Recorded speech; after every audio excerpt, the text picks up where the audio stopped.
about being a part of a church is that we also get to be a part of a family. And normally, families do a lot of fun stuff together, but this last year, as we all know, has made it pretty difficult to do that. But that is why we are beyond excited for Thursday, July 1st, because we are having a party.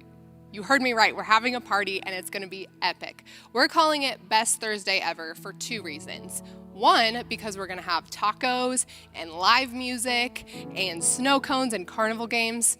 Come on, what's not to love about that? And two, because we are just so excited to gather together in genuine community and have quality time with each other. The way it's gonna work is from about 5 to 6:15 p.m. We're gonna have all that fun stuff set up in our courtyard for you to enjoy, bring your friends and your family, and then around 6:30, we're all gonna head on in to the auditorium for our Thursday night in-person service. And after the service, if you wanna grab another taco or continue hanging out with people, we're still gonna have everything set up in the courtyard until about 8 or 8:30, so it's just gonna be a blast.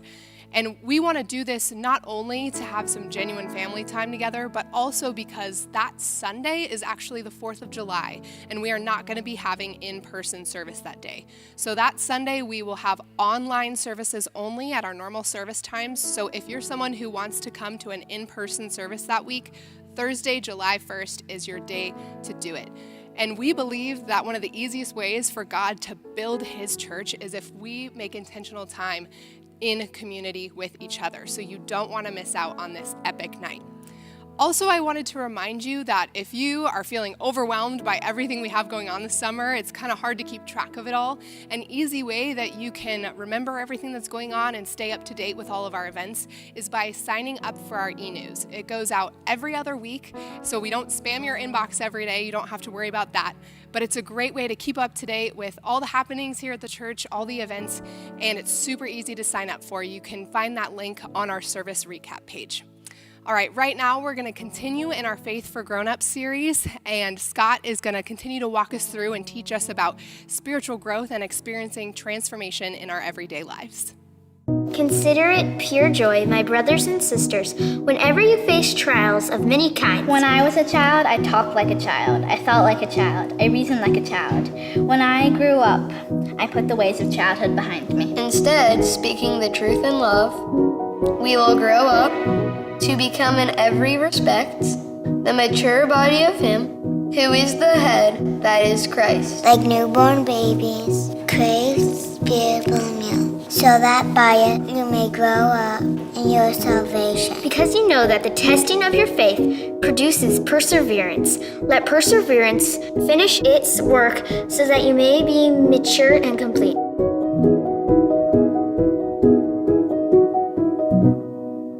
We're in the third week of our series called Faith for Grownups. And what we're doing is we're talking about what is faith really all about.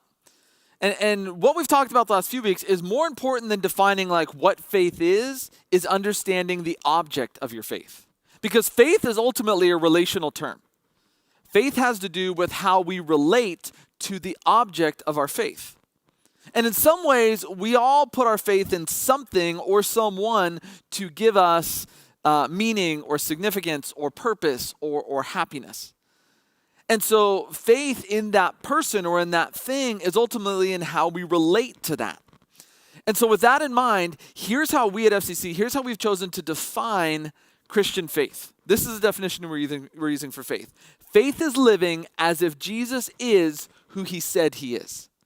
The Christian faith is ultimately about how we relate to Jesus. So if we're going to live as people of faith, it means we're living as if Jesus is who he says he is. And the thing about faith, because it's relational, because it has to do with how we relate to Jesus, it's never static. Our faith is never just stationary. Faith is always either growing or dying, because the same is true with relationships. Any relationship you have, it's either growing or it's declining. Jesus tells a story in Luke 8 about someone scattering seed on different kinds of soil. And as Jesus tells the story, he says, hey, some of the seed fell on soil that the seed took root and plants started to grow, but the soil wasn't really healthy. It was shallow, and so it grew real quick, but then it died real quick. And some of the other seed falls on soil that it doesn't even take root in. It's just dry, dead soil. There's no root. Nothing ever happens. It just dies right away. And some of the other seed falls on good soil, and the seed goes down and it develops a root system and it grows and it's a healthy, thriving plant. Now, ultimately, that story that Jesus tells is a story about faith. And what he's talking about is he's saying, listen, faith, sometimes it grows up really quick and then it dies out because it doesn't have the roots. Sometimes it never even grows at all. Sometimes it grows deep and it's strong and it's big. But it's a story ultimately about faith. And it gets to exactly to that point. To faith is either growing or it's declining. And declining faith, if it keeps going that way, will ultimately always die. And so as we're talking about faith, and if we're saying, okay, faith is never static, it's either growing or declining, it's either growing or dying, the first question is, what does growing faith look like? How can I look at my own life and say, yes, my faith is growing? Paul defines this for us in a letter that he writes to the church in Galatia. We call it Galatians. And in Galatians 5:22 through 23, here's what he writes. He says, but the fruit of the Spirit is love, joy, peace, forbearance, kindness, goodness, faithfulness, gentleness, and self-control. The fruit of the Spirit. This is what God produces in us. Spirit is a way of referring to presence.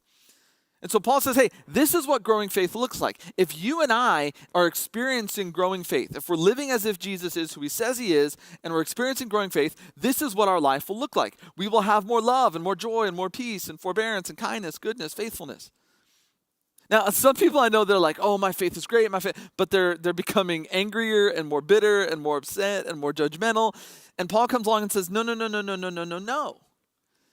Your knowledge may be growing, your experience may be growing, but not your faith. The only way you know if your faith is growing is if this is what your life looks like. If consistently, more and more each day, doesn't mean every day is perfect, doesn't mean we knock it out of the park every day, but if as you look back, if I'm more like this than I was 2 months ago, 3 months ago, a year ago, 2 years ago, 5 years ago, if I'm more like this than I was back then my faith is growing.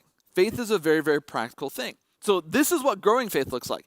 So if we're saying that faith is never static, it's either growing or dying, this is what growing faith looks like. Okay, well, on the other end, what about dying faith? And in one way you could say, well, dying faith is the opposite of this. But when you look culturally, we're a part of what's known as the Western world. And when you look at the Western world, it's more and more described as becoming post-Christian. In a lot of ways, you could argue that faith, particularly Christian faith, but I would say just faith in general, is kind of declining and dying in general in the Western world. When Gallup poll first started measuring religious membership in the U.S., they did it for the first time in 1937. What they found is that 73% of people who live in the U.S. Were members of some kind of religious organization, religious institution. And what's fascinating is for the next 6 decades, that number hovered pretty close to right around 70 there. Sometimes it would dip down to like 68, 69. Sometimes it would go up and be a little bit higher in the 70s. But for 6 decades, it hovered right there at around 70%. But then when you hit the early 2000s, it started this like drastic decline. And so now it sits at 47%. Which is the lowest ever for religious involvement in the history of our nation. And even that's just what people identify with on like a survey. When you actually look at practicing faith, people who practice their faith, who it makes a difference in their daily life, that number is even lower. And so you could look at that and say, hey, man, it looks like in general that faith, at least in a Western context, is dying. And there's all different kinds of reasons you could point out for that. You could go through and you could look at cultural reasons or, socioeconomic reasons. But I think there's one really subtle reason that's kind of like underneath the radar that contributes to why faith, and again, in this area, we're talking about specifically Christian faith, why Christian faith in the Western world is kind of on the decline. Richard Beck, who's a professor and an author, he says this in his book, Hunting Magic Eels. He says, in many ways, Protestantism has been a journey from the mystical to the moral. If God is slowly dying, it's because Christians stopped seeking God and started to focus on being good. For Protestants, liberal or conservative, morality and politics are central and on the front burner. Encountering God is increasingly an afterthought, if it's a thought at all. And so what Beck is highlighting, he says it pretty clearly there, is he says, listen, Christianity in its origin was about this connection with God. And specifically with Jesus, who was God in the flesh, and he came to earth and he died and he rose again and he ascended back up into heaven. And so Christianity historically was always about this kind of pursuit and living in connection with God. But what he notes in Protestantism, which begins in like the Protestant Reformation, like in several hundred years ago, is that Protestantism ultimately in the Western world begins to move more toward just strictly behaviors, and it's about morality, and it's about what you do. And that's where he says it made that transition from it's no longer mystical, it's moral. Now understand, Beck isn't saying that morality is bad. He's not saying we shouldn't be moral. That's not his point at all. Morality is good, and we should live moral lives. But what he's saying is that the pursuit of Christianity is not first and foremost about morals.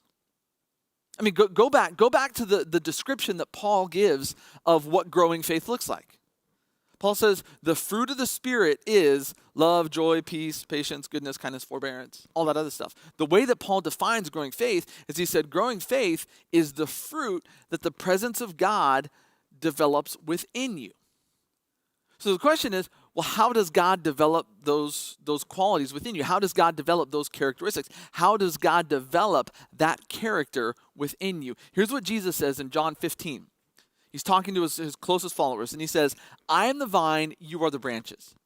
If you remain in me and I in you, you will bear much fruit. Apart from me, you can do nothing. If you do not remain in me, you're like a branch that is thrown away and withers.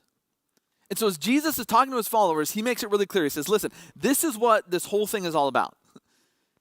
It's about you remaining in me. It's about us remaining together. Other translations use the word abide. I think that's a great word, abide. Jesus makes it clear that Christian faith, right, what he's all about, what he's doing is about us living in connection with God. Jesus says, look, if you don't live in connection with God, then you're just like a branch that is like a dead branch. You can't do anything. See, Jesus says, when you live in me, when you abide in me, this is how you bear fruit. So all that stuff that Paul talks about in Galatians when he says, hey, the fruit of the Spirit is love, joy, peace, patience. This is what growing faith looks like. That is the result of us living with Jesus. See, the pursuit of Christian faith is that we live with Jesus. Now, the result, the outcome of living with Jesus is all of these different, this transformation that we experience, the fruit of the Spirit. That's the result, but that's not the pursuit. And what Richard Beck is highlighting is he's saying, listen, here's the problem in Western Christianity, particularly in Protestantism and American Christianity, is we've kind of gotten rid of that mystical pursuing Jesus, and we've made it all about the pursuit of morality. And we've made Christianity is about doing this and doing that, and not doing this and doing that. And Christianity is about voting this way or having this opinion or having that opinion. And so we've made it this moral thing. We've lost the mystical. And the problem is when you make the behavior the goal, you will never attain it. Never. Because how many times, think about this, how many times of your own life have you gotten frustrated with some character flaw in you, some behavior in you? I don't like how I get frustrated with my wife, or I don't like the way I talk to my kids, or I don't like that I do this, or I don't like that I do that, I don't like my eating patterns, I don't like my exercising habits, whatever it is. And you think to yourself, I'm going to fix it. I'm going to fix it. This is going to be different from this point on. And you try as hard as you can, and you fail every time. Because the harder we try, just the more and more we fail. That's why it gets really discouraging. That's why people give up. That's why we give into like despair and hopelessness. Because as hard as we try, we can't ever achieve the things that we want to do. Paul even writes about this in the New Testament. He says, I'm frustrated with myself because I can't do all the things I want to do, and I do all the things I don't want to do. That's part of being a human being. And so if all we're trying to do is do the things that we think, hey, this is the Christian thing to do. This is the Christian behavior. This is the Christian way to think. This is the Christian. If that's our pursuit, then we end up becoming Pharisees. In the New Testament world that Jesus lived in first century Israel, Pharisees were like religious leaders. They were incredibly legalistic. They were incredibly judgmental. They were incredibly condemning. And Jesus always had conflict with them. They couldn't stand Jesus. They saw Jesus as a threat to their tradition and to their values. They wanted to kill him. They wanted to get rid of him. In Matthew 23, as Jesus is talking about the Pharisees, and specifically the faith of the Pharisees, and how they practice their faith as the pursuit of morality, as the pursuit of, hey, this is what you should do, and this is what you shouldn't do. Here's what Jesus says. He says, "Woe to you, teachers of the law and Pharisees, you hypocrites! You are like whitewashed tombs, which look beautiful on the outside, but on the inside are full of the bones of the dead and everything unclean. In the same way on the outside, you appear to people as righteous, but on the inside, you are full of hypocrisy and wickedness." See, Jesus looks at the Pharisees and he says, you're missing the whole point. That, yeah, you make the outside so important. The outside, all these behaviors, all these things that you have to do, all these things that you're supposed to do. But inside, he said, man, it's hypocrisy and it's greed and it's selfishness. And understand that Jesus is in no way, he's not questioning like the sincerity of the Pharisees. Like, they're very sincere. These are people that try really hard to live by the law and to do all the right things and to do everything that you're supposed to do because they want to please God. Ultimately, they're kind of trying to earn love and salvation from God. But Jesus comes along and says, no, you're missing the whole point. Because the point was never to strive to be this great person that does all of these things. Jesus said the point was to strive to pursue God. And then as you pursue God, then all of this other stuff begins to happen. Your character begins to become transformed. Inside, you become transformed. You become a person that's more defined by love and joy and peace and patience. Then your character develops. Then you experience transformation. That's when your morality comes. Your morality, the way you live, your lifestyle, your character, is the result of pursuing God. If you get it the other way around, it will fail every single time. If your Christian faith is about pursuing specific behavior, it will not work. You may be able to fake it for a short period of time, but in the long haul, it will not work. And if for parents, let me just tell you this: if what you're teaching your kids is that Christian faith is about their behavior, they're going to walk away from it one day. Because it will not work. It never does. It doesn't bring fullness. It doesn't bring joy. It doesn't bring love. Faith has always been about pursuing Jesus. And so what we want to do at FCC, and kind of what the whole reason that we're doing this series, is we're trying to reclaim, like, what really is Christian faith all about? Christian faith has become so complicated in the world and the culture in which we live. We're trying to boil it down to, like, in its essence, what does it mean? What is Christian faith really all about? And I shared this a few weeks ago, but our church comes out of a movement. We're considered a non-denominational independent church, but we come out of a movement that's known as the Stone Campbell movement. And it was a unity movement that goes back a long ways. And one of their slogans, one of the earliest slogans, this was their slogan: "We're not the only Christians, we're Christians only." That Stone and Campbell, the two guys who kind of started it, they were both Presbyterian ministers, and they got kind of tired of all the division within all of these different denominations. And they said, you know what, we're going to drop all these denomination affiliations, and we just want to be known by our commitment to Christ. And so they weren't trying to criticize other denominational churches and saying, you're not Christians, you're not. They were saying, listen, we're not the only Christians. We're not. There are other people out there who are Christians who use all these different denominational names, and that's totally okay. But we want to define ourselves by what faith is supposed to be defined by: Jesus Christ. And so this is what we're trying to do. So please don't ever hear anything that I say as like a critique or attack against another church or other Christians. That's not my point at all. Here at FCC, we're not the only Christians. We're not. But we just want to be Christians only. We want to get rid of what has complicated and weighed down so much of faith, and in, like as Beck points out, in Protestantism, in the Western world, in even our nation, even in our country. Because we've become what my friend Todd Clark calls as Jesus plus people. That we've taken Christianity and we've made it about Jesus plus something else. Jesus plus this behavior. Jesus plus this attitude. Jesus plus this outlook. Jesus plus this political affiliation. Jesus plus this morality. And again, don't hear me wrong. I'm not saying all those other things aren't significant. I'm not saying they're not important. But what I'm saying is that Jesus comes first. And faith will never make sense. It will never function. It will never work unless Jesus and Jesus alone comes first.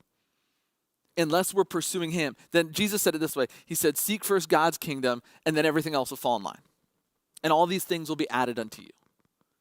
So Christian faith at its core is about pursuing Jesus. And so that's what we want to get back to. That's what we're trying to get back to, is that it seems so simple, but that's the foundation of what faith is all about. Because pursuing Jesus, it's through his presence in our lives, through God's presence in our lives, that we experience all of that other stuff. Now, there's another thing that Richard Beck shares that I think is a powerful truth. And I think this is really important. I think it's super important. Because as much as the transformation of faith is a result of the God in us, I mean, that's what we've said, right? That we pursue Jesus and transformation, character, development, morality, all that stuff is a result of what God does in us. Sometimes that makes faith seem like really passive, like, oh, it's not about me, it's everything that God does. And it's true, it originates with God, it's all about God. But faith does require something from us. If we want to experience growing faith in our life, it does require something from us. And here's the truth that Richard Beck points out.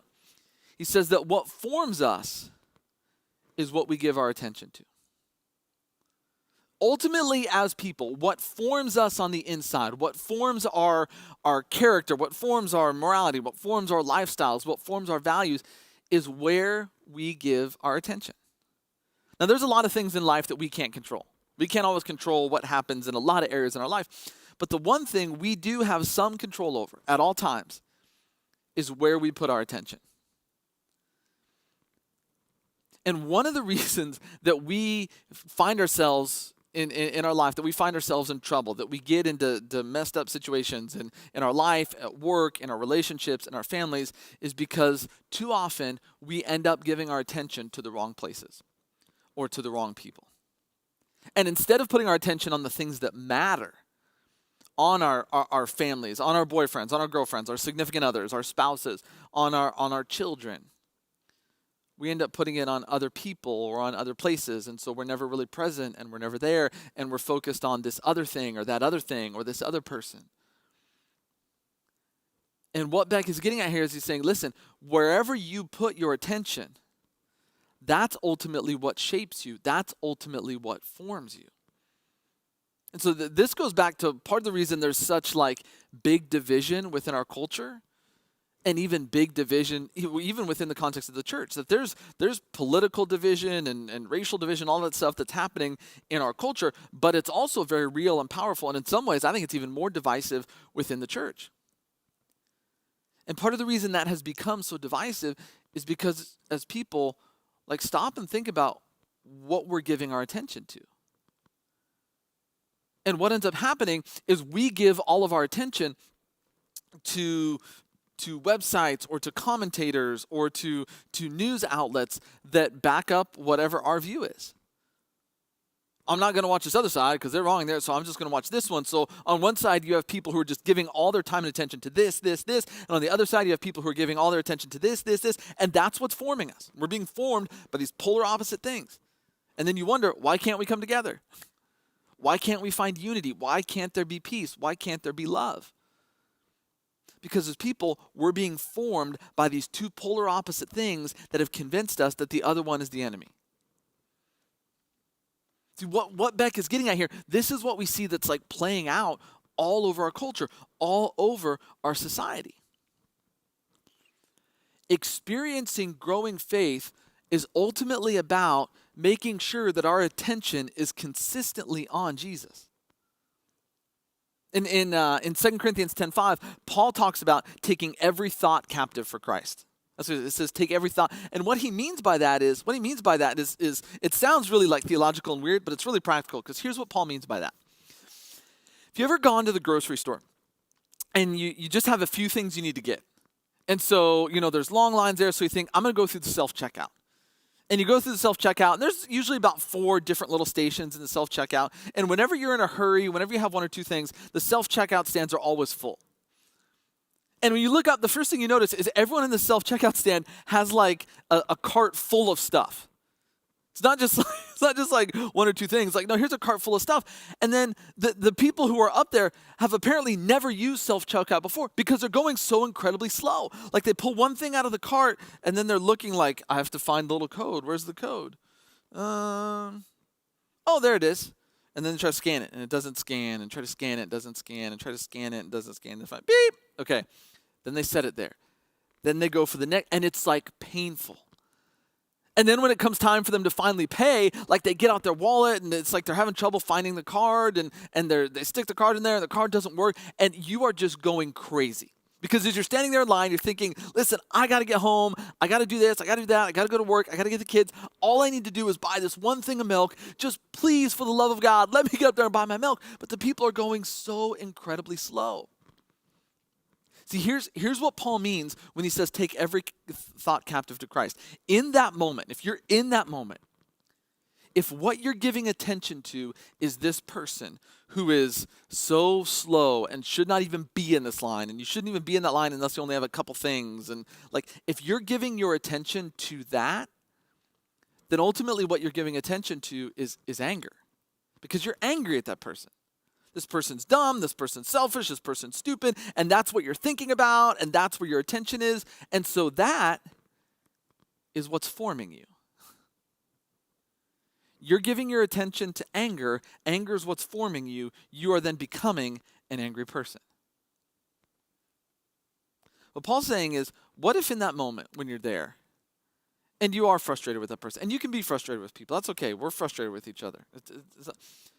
But what if in that moment, instead of giving your attention to the frustration or the anger that you feel, what if you give your attention to the fact that God loves that person?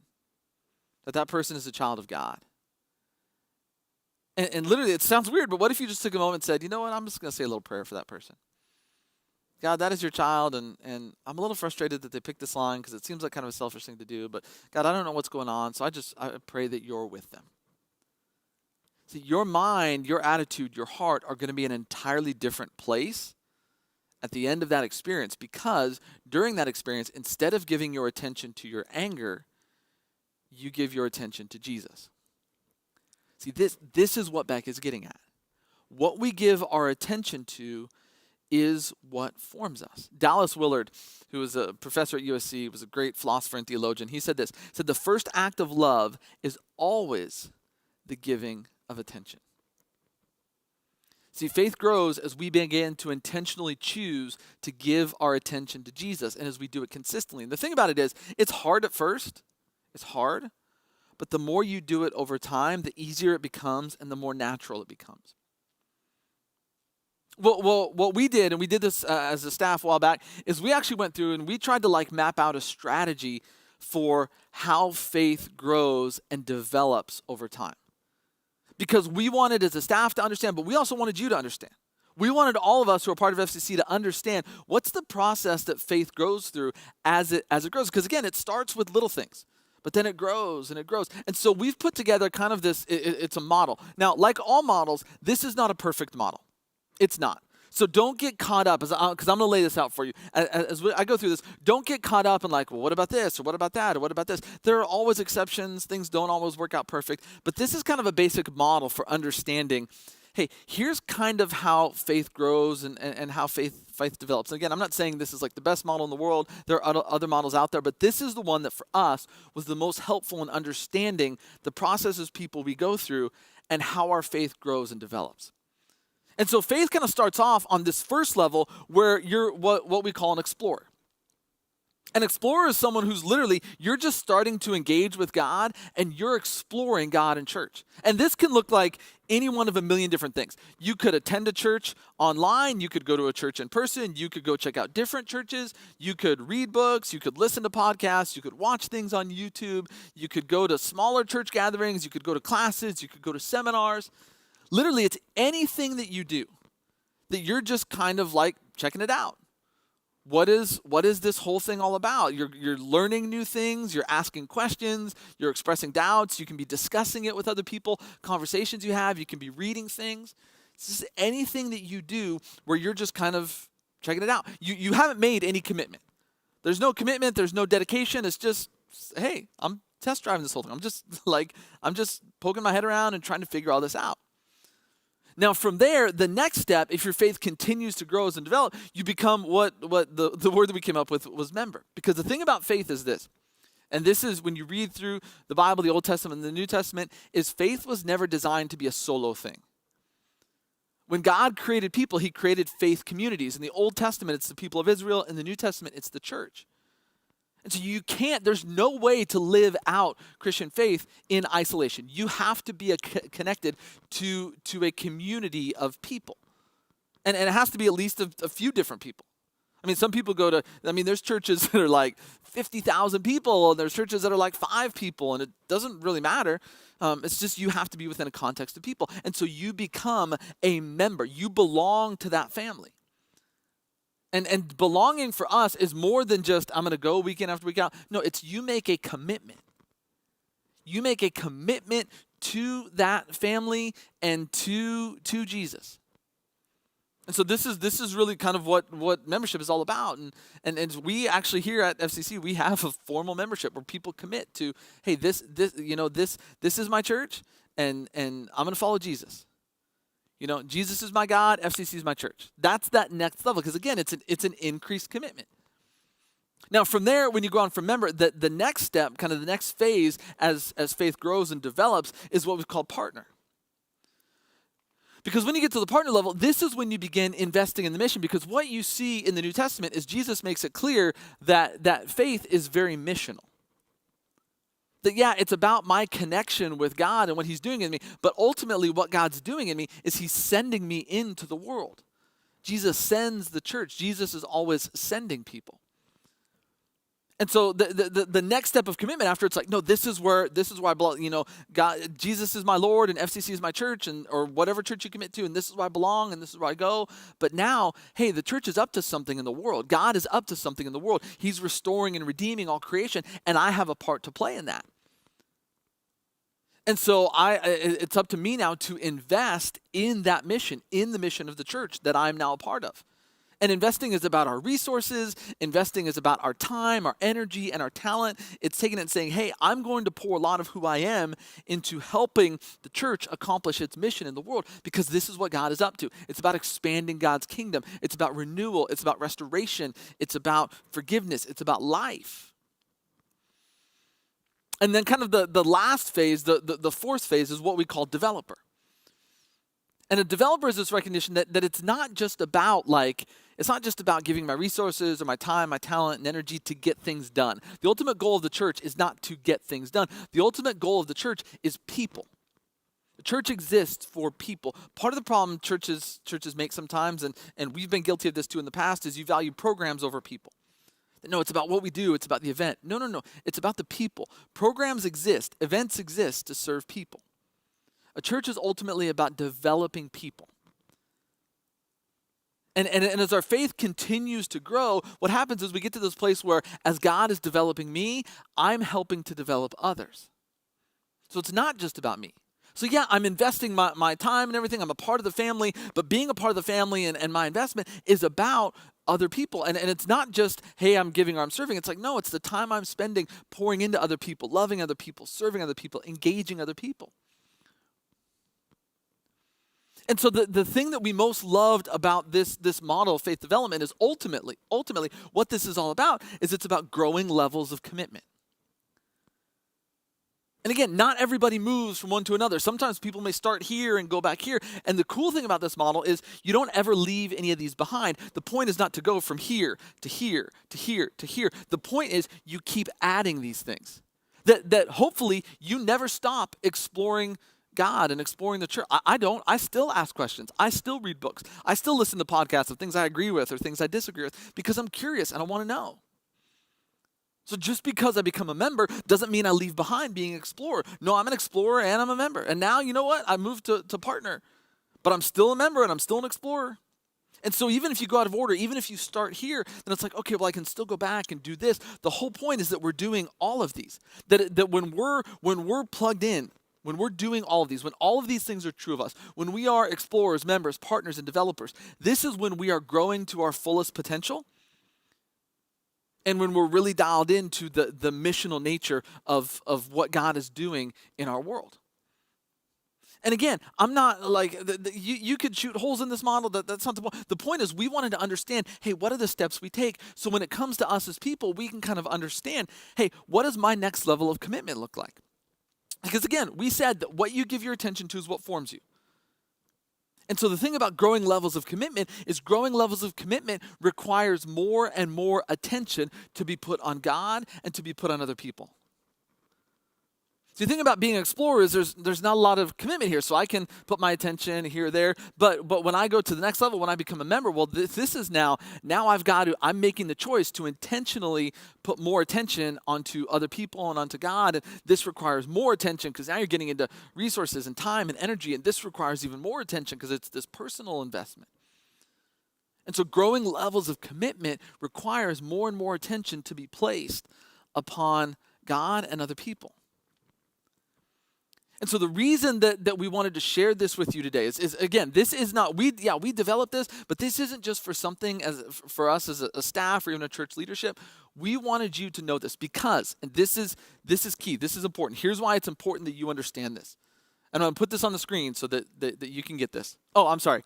Before I go on, this is also part of our mission, that being an explorer and being a member is about experiencing grace, and being a partner and developer is about discovering purpose. This is ultimately how we accomplish our mission. But now, the next one is, here's why this is really important.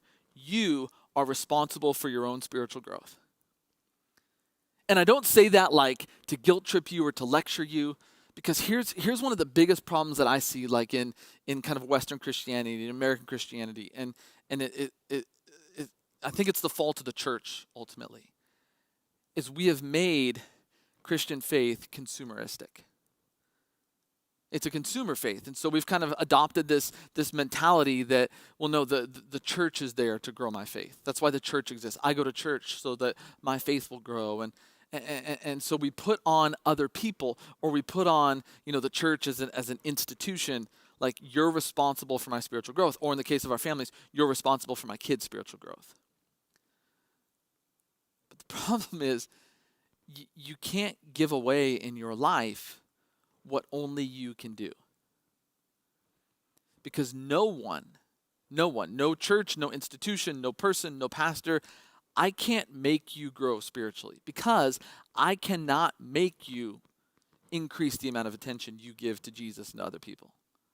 I can't force you to make a greater commitment and focus more. You have to do that on your own. Now, please hear me. The church as a community, the church as an institution, as an organization, has a significant role to play when it comes to spiritual growth and spiritual faith development in our life. We have a very valuable role to play.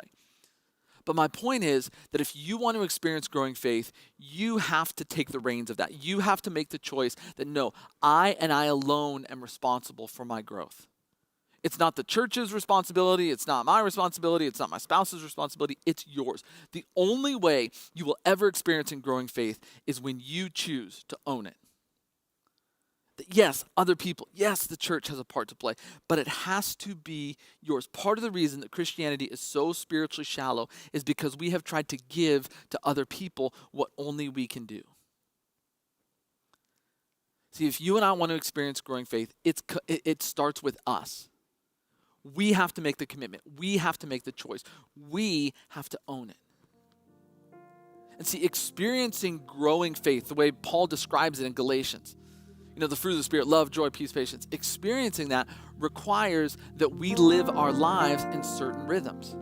That there's things that we have to do in order to cultivate a life that gives our attention to Jesus, that puts our focus on Jesus, that helps us learn to remain with Jesus or abide or dwell with Jesus. And the thing about it, and this is really important, when it comes to Christian spiritual formation, when it comes to faith development, it's not a one-size-fits-all program.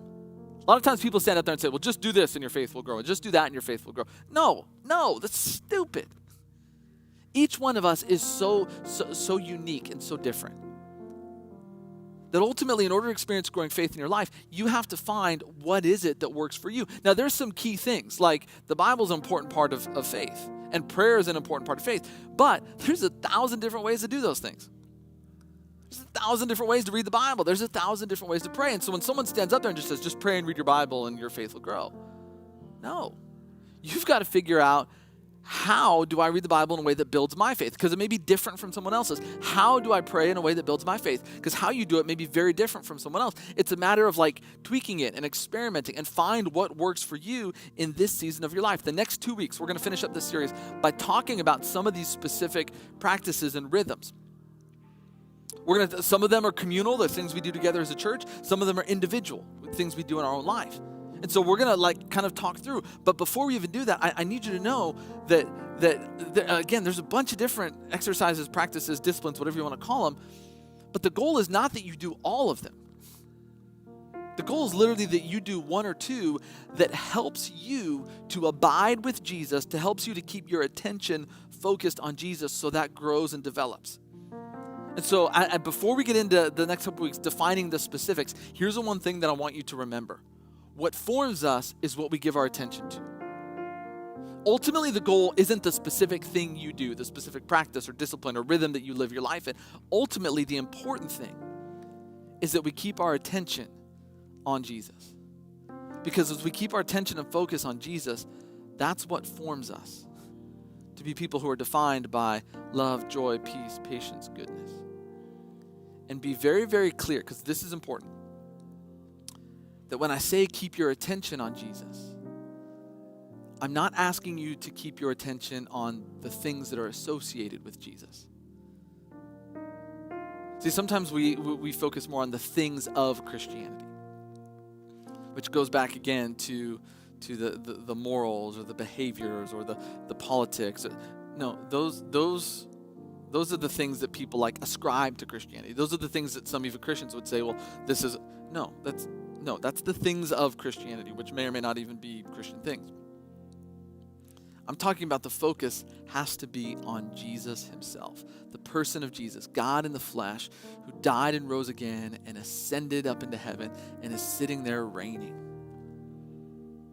That's where faith, that's the foundation of faith. And when we keep our attention there, that's when our faith grows. That's when we experience transformation and new life.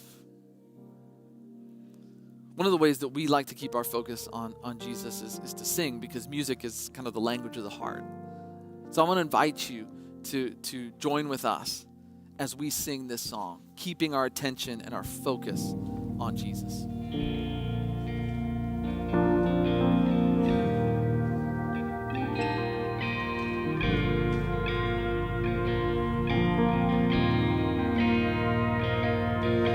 Spirit was moving over the water. Spirit, come move over us.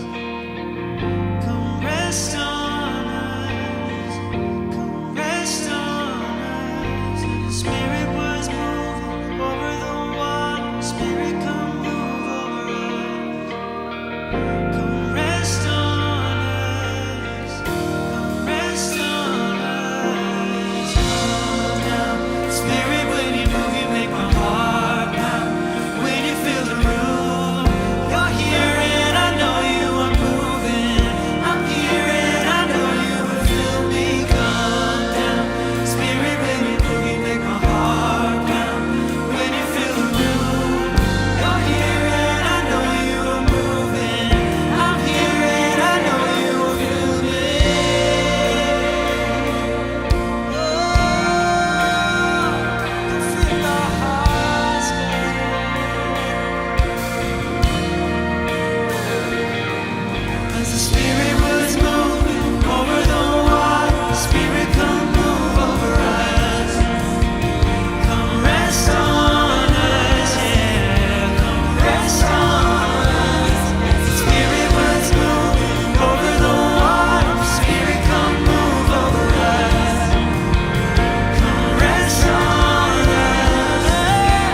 I think when we sing these songs, so often we can start to begin to go through the motions, and it's so easy to forget the power that the words we're singing have.